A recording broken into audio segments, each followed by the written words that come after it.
பொறிஞ்சிட்டு போயிட்டாங்க.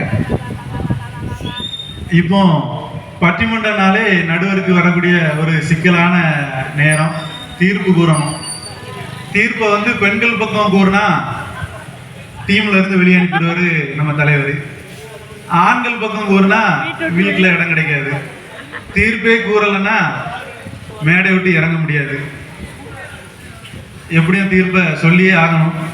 திருமண வாழ்க்கையில் பெண்கள் படும் கஷ்டம் என நம்ம மனசுல நினைச்சாலே நம்ம கண்முன் வர்றது அந்த பெண் வந்து அடுப்படியிலையும் தன் கணவன் குழந்தைக்காக கஷ்டப்படுற அந்த கஷ்டங்கள் மட்டும்தான் ஞாபகம் வருது.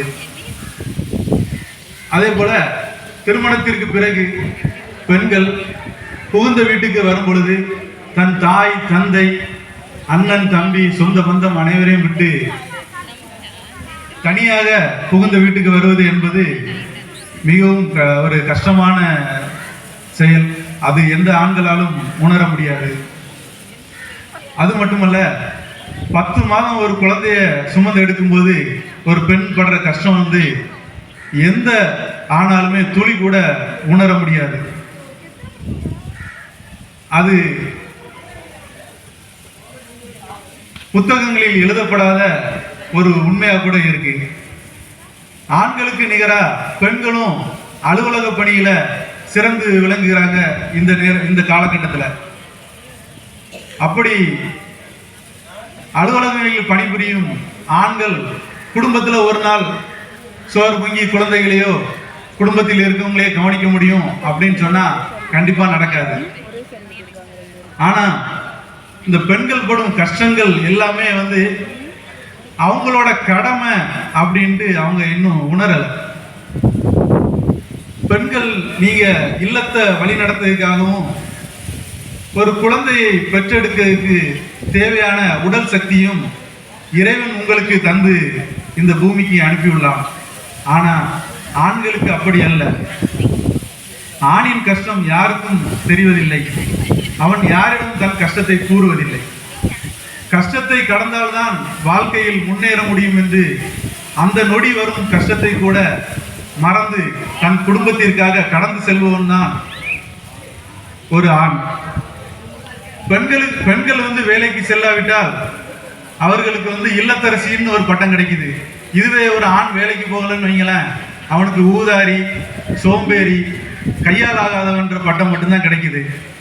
இப்படிப்பட்ட பட்டம் ஆண்களுக்கு கிடைக்க கூடாதுன்ட்டு கஷ்டப்படுற அந்த வழி வந்து அவனுக்கு மட்டும்தான் தெரியும். திரைக்கடல் ஓடி திரவியம் தேடு என்பது ஆண்களின் கடமைதான்.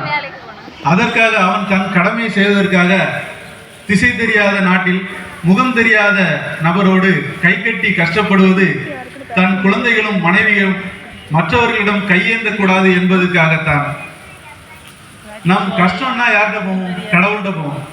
ஆனா அந்த சிவபெருமானே கல்யாணம் பண்ணதுக்கு அப்புறம் பித்து பிடிச்சி சுடுகாட்டில் ருத்ரதாண்டம் ஆடினார்ன்றது நம்ம எல்லாருக்கும் தெரிஞ்சது. கடவுளுக்கே இந்த நிலைமைன்னா ஆண்களுக்கு என்ன நிலைமை? அதனால் ஆண்கள் என்பவன் ஆலமரம் போல அதன் நிழலில் இருக்கும் குழந்தைகளுக்கும் குடும்பத்தாருக்கும் மனைவிக்கும் அந்த வெயிலின் வெப்பம் தெரியாது, சூரியனின் வெப்பம் தெரியாது. அதுபோலதான் ஆண்களின் அரவணைப்பில் இருக்கும் பெண்களுக்கு ஆண்களின் கஷ்டம் துளியளவு கூட தெரியாது. தோசையின் ருசியில் இருக்கும் நீங்கள் உணரவே முடியாது. வாரத்தில் 6 நாட்கள் வேலை செய்துவிட்டு ஒரு நாட்கள் ஞாயிற்றுக்கிழமை ஆண்கள் ஓய்வு தானே எடுக்கிறார்கள். பெண்களுக்கு ஏன் அந்த ஓய்வு கிடைக்கல அப்படின்னு நீங்க கேட்கலாம். வாரம் முழுக்கவும் வருஷம் முழுக்கவும் நாங்க வேலை செய்யறோம் அப்படின்ட்டு. ஆண் வந்து 6 நாளும் வேலை செஞ்சுட்டு அந்த ஒரு நாள் ஓய்வு எடுக்கிறது அவன் அடுத்த 6 நாளுக்காக ஓடுற வேண்டிய சூழ்நிலை. அதுக்கு தன்னைத்தானே தயார் செய்து கொள்ளத்தான் அந்த ஓய்வை எடுக்கிறான்னு நீங்க புரிஞ்சுக்கணும். அதுபோல பெண்ணின் பிரசவ வழியால் ஏற்படும் உடல் வலியை விட ஆணின் மன வலிமையே இந்த திருமண வாழ்க்கையில் மிகவும் கடினமானது என கூறி, திருமண வாழ்க்கையில் கஷ்டப்படுவது ஆண்களே என கூறி விடைபெறுகிறோம். நன்றி.